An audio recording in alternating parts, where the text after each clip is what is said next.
I grew up in London and I moved to New York when I was 13. I lived uptown, I lived in Greenwich Village, and then I eventually lived in Williamsburg. I don't think it's a mistake that I landed in Williamsburg, where I get to do all this work and perform. All my mentors and influences are living down the street from me. I walk out of my house, I can play a show, I can see a client. I mean, I feel really lucky to have that.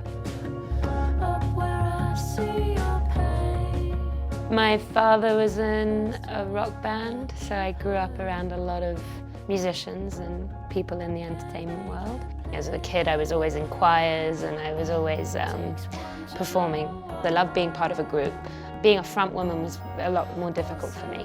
I had to learn how to have stage presence, and it took me the first 2 years I was in a band, fronting a band, to actually get my confidence up. But I did tour all the time and playing every week, and so that's finally where I got it together.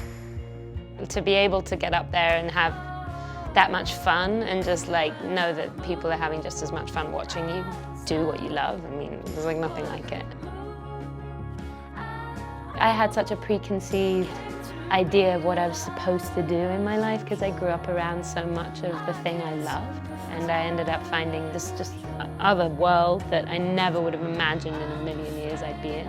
It just flipped my whole perspective on life path, career, what you're supposed to be doing, instead of just being ready for whatever comes to you.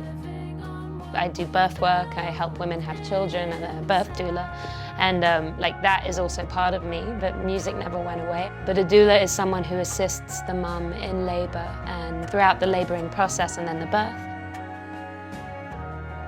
I think that's what's so good about having both music and birth work in my life, is it's so humbling to do birth work. It's so selfless, it has nothing to do with me. I'm just there kind of holding the space for these families, and then the music is all for me, it's all mine, and it's where I get to indulge. This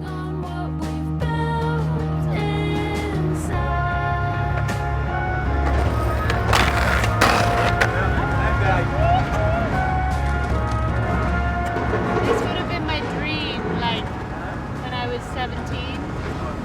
To just sit here and watch boys skate around me would be my fantasy.